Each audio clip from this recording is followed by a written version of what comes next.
Hello my Slapdashers, my name is Aaron, the Slapdash Cook, coming to you from the Slapdash Kitchen.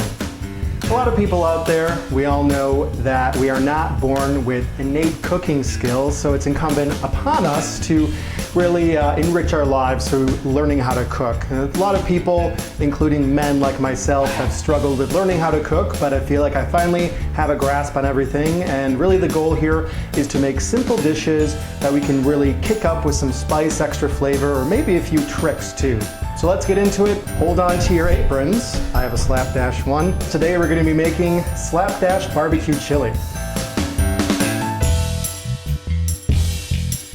The great thing about this recipe is it really elevates a simple chili recipe, and it's always been a crowd pleaser whenever I've made it. So you'll see just by adding a couple extra things, some extra flavors, we'll really have a much better chili to serve people. We're going to start with 1 pound of meat. I prefer sausage, so I recommend you do sausage. You can always use beef or turkey, or you can just omit meat altogether and just use vegetables. There's going to be plenty of vegetables and beans in this dish. Now, I'm also going to be adding some bell peppers. You can have 1, 2, 3, however many you want. And what color really? I like to have a combination of 2 different colors, usually a red and a green, just whatever is most pleasing to the eye. The great thing about bell peppers is they'll really add a lot of color. And when it comes to onions, I usually do 1 yellow or sweet onion. A large onion really will work, or combine a couple different small onions. Also a good tip here, if you have a red onion just sitting around in the fridge, maybe half or a quarter of a red onion, you can throw that in here after you've chopped it up. It's going to add more to that barbecue flavor, but these yellow onions are just fine. And a note about chopping vegetables, I like to chop them into big pieces. It's kind of that rustic look that people are talking about, whatever that means. But I just think it's more pleasing to bite into a big piece of vegetable. The most important thing to remember is that you don't have to be perfect with your cooking. It just essentially has to taste good and then maybe secondarily look good. But having the big pieces of vegetables is really great because it's also a time saver. And then we have all of our canned vegetables. We have 1 can of diced tomatoes, 1 can of kidney beans, 1 can of black beans, and 1 can of baked beans. Really any kind of baked bean variety will do, but I like the baked beans in the cans that are coming with some barbecue flavoring already, because that's really going to help this recipe. And yes, I know that is a lot of beans. Your taste buds will thank me, but your family may not. And a big Slapdash tip for you, I highly recommend straining the tomatoes and beans and rinsing them. This takes away those unwanted flavors from the tin cans and the salty solution they're in. When it comes to the baked beans, a lot of the flavor is coming from the sauce they're in, so don't drain and rinse those. We're going to want to keep that flavor. Shake it, shake, shake, shake it like a Polaroid picture. Hey ya. And now it's time for the Slapdash secrets. Secrets.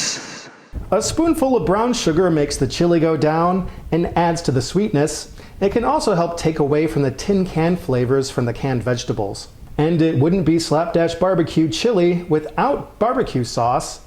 A couple squirts or quickly pouring the goop in will do. And the ingredient that gets everyone saying WTF is fruit. That's right, depending on the season, I like to put in fruit. It adds a great sweetness and a lot of character. You can really play around with this and get creative. I prefer cranberries in the fall and pitted tart cherries when I can get them throughout the year. My suggestion, put in as many as you want. I usually put in around 1.5 cups. I have very few cherries today, so that's just fine. I just suggest thawing them beforehand. And now it's time for the additives. This is the perfect time to get all slapdashy and improvise what might be in your kitchen. You can add minced or chopped garlic if you have it around. Garlic powder is a good substitute. Add jalapenos if you want to add some spice. The key spices in this dish are going to be chili powder, and lots of it. There's going to be paprika, cumin, salt, and pepper. Don't be afraid to get all up in the spice cabinet and grab different spices and put it in. This is really where you can shine with your individuality. And now, Slapdashers, it's time to finally cook. Start with the ground sausage. Cook the ground sausage. When you're cooking the ground sausage or any kind of ground meat, after you put it into the pan, you're going to want to make sure that everything is broken up in individual pieces as much as you can. It's going to have a more even cook that way.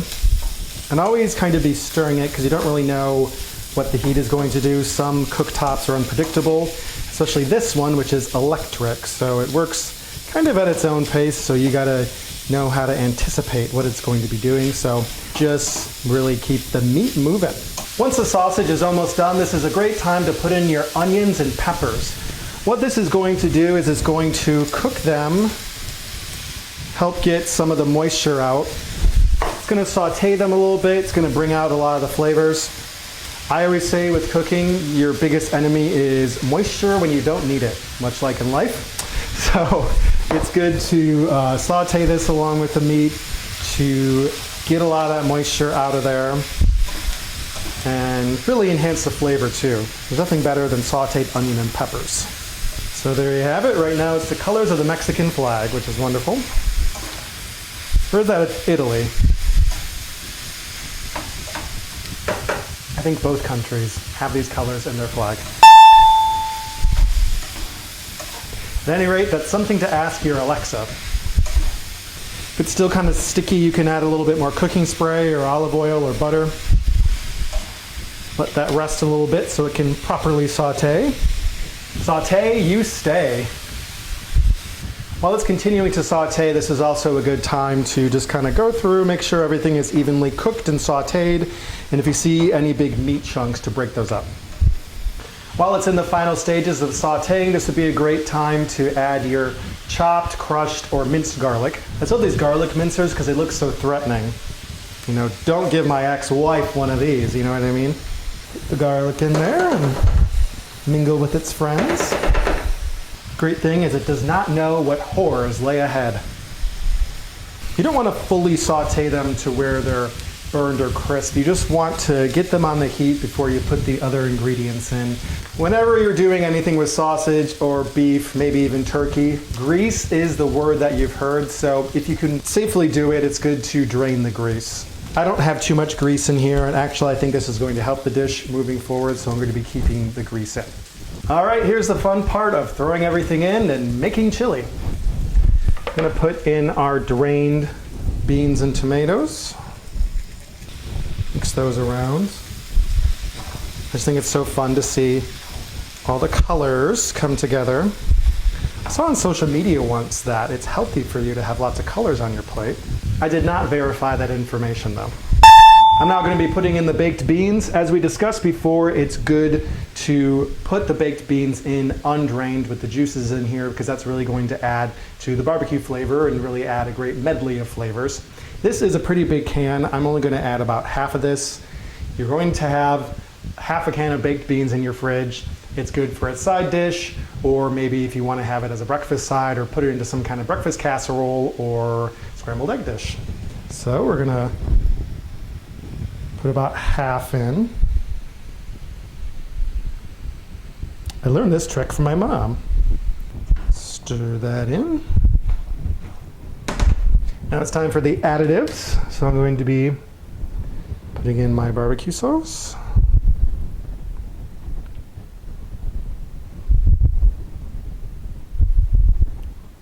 You can squirt it in just from the plastic bottle or from a glass bottle. You can just pour the goop in, but I had to be advanced and have some good presentation.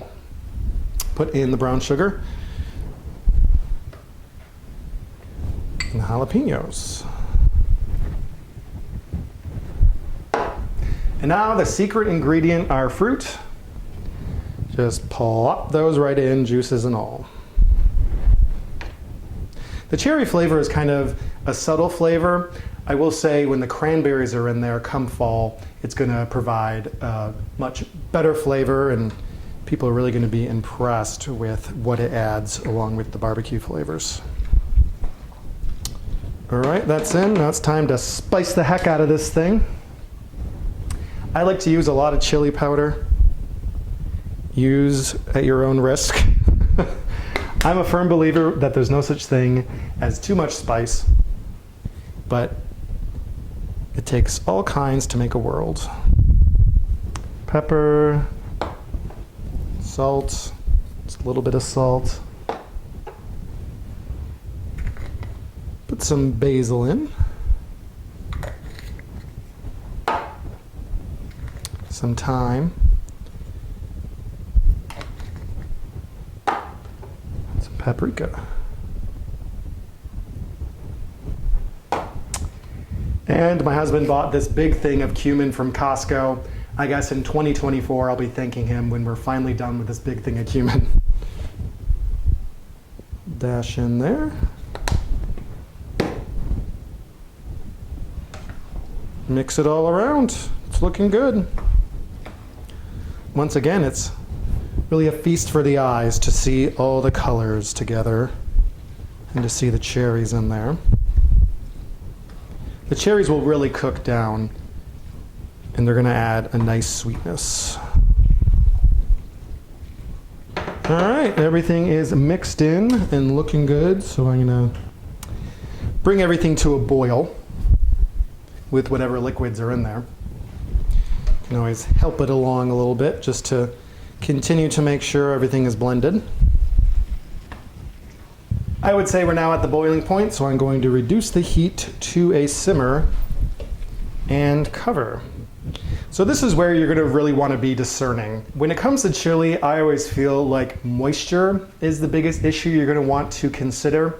Some people want a more watery chili. I prefer something that is a little bit more meaty and has more vegetables. It really makes all the ingredients sing once a lot of the moisture is cooked off. So my suggestion is letting it go for about 30 minutes.